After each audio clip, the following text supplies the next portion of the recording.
2025 best സിനിമകളെ കുറിച്ചാണ് ഈ വീഡിയോയിൽ സംസാരിക്കുന്നത്. സിനിമ കണ്ടിട്ട് ബെസ്റ്റ് എന്ന് തോന്നിയ 10 സിനിമകളാണ് ആദ്യം പറയുന്നത്. 10ാമത് വരുന്നത് ഓഫീസർ ഓൺ ഡ്യൂട്ടിയാണ്. ജിത്തു അഷ്റഫാണ് ഈ സിനിമ സംവിധാനം ചെയ്തത്. പോലീസ് സ്റ്റോറി ആയിരുന്നു ഈ സിനിമ പറഞ്ഞത്. കുഞ്ചാക്കോ ബോബന്റെ നമ്മൾ ഇതിനു മുമ്പ് കാണാത്തൊരു വെറൈറ്റി ഒരു പെർഫോമൻസ് ഈ സിനിമയിൽ നമുക്ക് കാണാൻ പറ്റി. അതുപോലെ തന്നെ വിശാഖ് നായരും അടിപൊളിയായിട്ട് പെർഫോം ചെയ്തിട്ടുണ്ടായിരുന്നു. 9ാമത് വരുന്നത് മൂൺ വാക്കാണ്. AK വിനോദാണ് ഈ സിനിമ സംവിധാനം ചെയ്തത്. നല്ലൊരു സിനിമയായിട്ടാണ് എനിക്ക് തോന്നുന്നത്. ഞാൻ തിയേറ്ററിൽ പോയി കണ്ട സിനിമയാണ്. ഡാൻസും കാര്യങ്ങളൊക്കെയാണ് ഇതിന്റെ ഒരു തീമായിട്ട് വരുന്നത്. കുറെ പുതുമുഖങ്ങളാണ് ഈ സിനിമയിൽ അഭിനയിച്ചത്. ആക്ടേഴ്സിന്റെ പെർഫോമൻസും ഒക്കെ നല്ല അടിപൊളിയായിട്ട് തന്നെ വന്നിട്ടുണ്ട്. അപ്പൊ നിങ്ങൾ ഈ സിനിമ ഇതുവരെ കണ്ടിട്ടില്ലെങ്കിൽ ഒരു മസ്റ്റ് വാച്ച് മൂവിയാണ് മൂൺ വാക്ക്. 8ാമത് വരുന്നത് മമ്മൂട്ടിയുടെ കളങ്കാവലാണ്.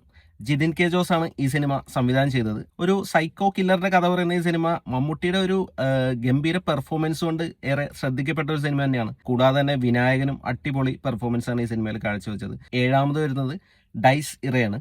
രാഹുൽ സദാശിവനാണ് ഈ ഹൊറർ ഫിലിം ഡയറക്ട് ചെയ്തത്. ഒരു ഗംഭീര തിയേറ്റർ എക്സ്പീരിയൻസ് ആണ് ഈ സിനിമ നമുക്ക് തന്നത്. പ്രണവ് മോഹൻലാൽ, ജിബിൻ ഗോപിനാഥ് എന്നിവരുടെയൊക്കെ ഗംഭീര പെർഫോമൻസ് ആണ് ഈ സിനിമയിൽ നമ്മൾ കണ്ടത്. ഹൊറർ മൂവീസ് ഒക്കെ ഇഷ്ടപ്പെടുന്നവർക്ക് ഒരു മസ്റ്റ് വാച്ച് മൂവി തന്നെയാണ് ഡൈസ് ഇറ.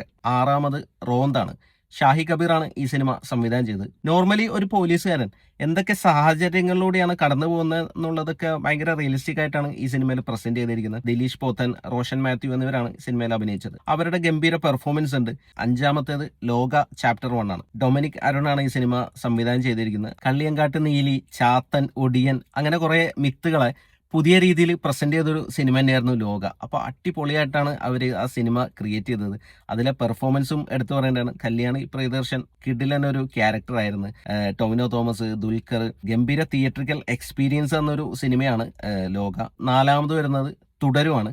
തരുൺ മൂർത്തി സംവിധാനം ചെയ്ത് മോഹൻലാലിന്റെ ഒരു ഗംഭീര തിരിച്ചുവരവ് നടത്തിയൊരു സിനിമയാണ് തുടരും. മോഹൻലാലിന്റെ ഒരു നവരസ പെർഫോമൻസ് ആണ് നമ്മൾ ഈ സിനിമയിൽ കണ്ടത്. എല്ലാ ഭാവങ്ങളും ഉണ്ടായിരുന്നു. അടിപൊളിയായിട്ട് തരുൺമൂർത്തി സിനിമ പ്രസന്റും ചെയ്തിട്ടുണ്ടായിരുന്നു. ഒരു കിടിലൻ മൂവി തന്നെയായിരുന്നു തുടരും. 3ാമത് വരുന്നത് ഫെമിനിച്ചി ഫാത്തിമ എന്ന സിനിമയാണ്. ഫാസിൽ മുഹമ്മദ് ആണ് ഈ സിനിമ സംവിധാനം ചെയ്തിരിക്കുന്നത്. ഒരു മുസ്ലിം കുടുംബത്തിൽ നടക്കുന്ന ഒരു ചെറിയ കഥയാണ്, പക്ഷെ ഭയങ്കര ഇമ്പാക്റ്റ് ആയിരുന്നു ആ സിനിമക്ക്. ഇതിലെ അഭിനയത്തിന് ഷംല ഹംസക്ക് കേരള സ്റ്റേറ്റ് അവാർഡ് കൂടി ലഭിച്ചിരുന്നു. സിനിമയും ഒരു ഗംഭീര സിനിമ തന്നെയായിരുന്നു. നിങ്ങൾ ഇതുവരെ കണ്ടിട്ടില്ലെങ്കിൽ എന്തായാലും മസ്റ്റ് വാച്ച് മൂവിയാണ് ഫെമിനിച്ചി ഫാത്തിമ. 2ാമത് വരുന്നത് പൊന്മാനാണ്.